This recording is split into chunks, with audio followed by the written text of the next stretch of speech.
¿Sabes por qué un caballo se tropieza? Hay muchos caballos que cuando andan o trotan se tropiezan. Raro es que lo hagan al galope, pero también los hay. Y esto es algo que da mucha inseguridad al jinete, ya que en uno de esos tropiezos el caballo puede caerse o quedarse de rodillas y el jinete salir volando por delante. Así que en este vídeo os voy a explicar las razones por lo cual un caballo puede tropezar constantemente. Si es un caballo que antes no se tropezaba y de un tiempo hasta ahora lo hace bastante, eso es señal que seguramente tendrá algún problema de salud, sobre todo en caballos de avanzada edad que están más predispuestos a tener algo. Lo que puede causar esos tropiezos pueden ser enfermedades de articulaciones y tendones, ya que cuando una articulación no trabaja bien, el caballo siente dolor y el movimiento de la extremidad es limitada. Igual pasa en los problemas de tendones. Así que sería bueno que avisarais al veterinario para que revise la pata que suele siempre tropezar. Otro de los motivos que puede tener un caballo para tropezar es una mala colocación del equipo cuando vamos a montarlo. A veces, si se pone la montura demasiado atrasada o adelantada, puede bloquear algún músculo o incluso la columna y el caballo no puede moverse libremente porque puede sentir dolor. Una montura muy adelantada puede bloquear las espaldas del caballo y si está demasiado atrasada puede sentir dolor en los riñones. Pero no voy a extenderme en este ámbito ya que yo no soy veterinaria. Vamos al tema en el cual sí os puedo ayudar. Normalmente los caballos se suelen tropezar de las extremidades delanteras, son las que suelen sufrir más lesiones, ya que muchos caballos se impulsan con ellas, es su naturaleza. Nuestro deber como jinetes es cambiar su equilibrio y que se impulsen con los posteriores, ya que de esta manera evitamos lesiones en las manos con el peso extra de la montura y jinete, aparte que musculamos el dorso. Una vez descartamos que el caballo no tiene problemas de salud y sigue tropezándose, la razón es simple, es un caballo que va caído en las espaldas, o sea, cuesta abajo. ¿Qué quiere decir esto?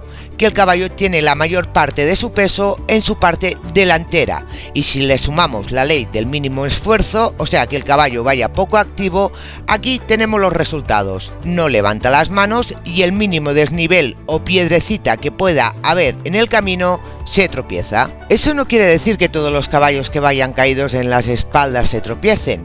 También depende de lo activo que vaya cada caballo.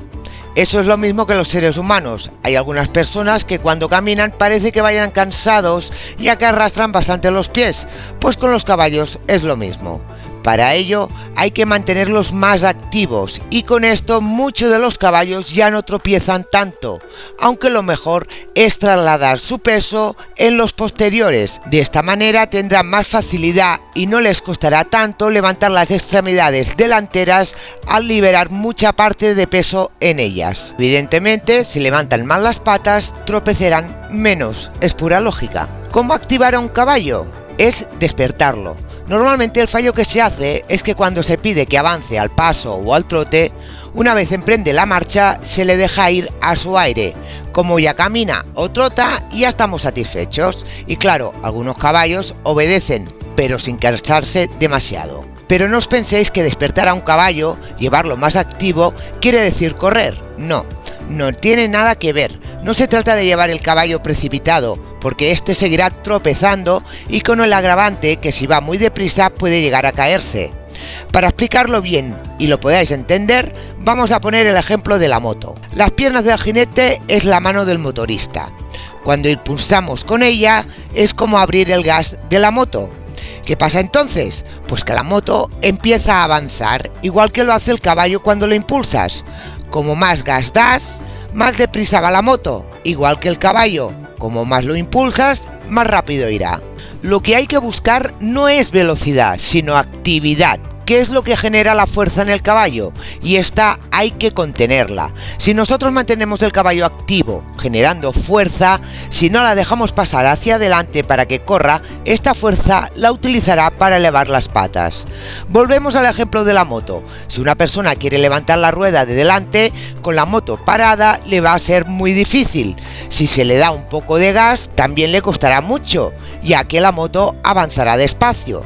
Ahora, si esta persona le da gas a la moto y no la deja avanzar, levantar rueda le será muy fácil, porque la fuerza que genera la rueda es una fuerza contenida y nos ayuda a que la rueda se levante. Pues con el caballo es lo mismo. Activar a un caballo es provocar esa fuerza contenida y graduarla a través de nuestras manos para conseguir que levante más las patas, como la moto levanta la rueda delantera. Aquí os dejo un vídeo donde explica más detalladamente cómo controlar esa impulsión, y si se aprende esto, uno es capaz de poder reunir a un caballo, evitar que trote muy deprisa antes de galopar, hacer cambios de ritmo en un mismo aire y entre otras cosas, que no se tropece el caballo. ¡Hasta la próxima, caballistas!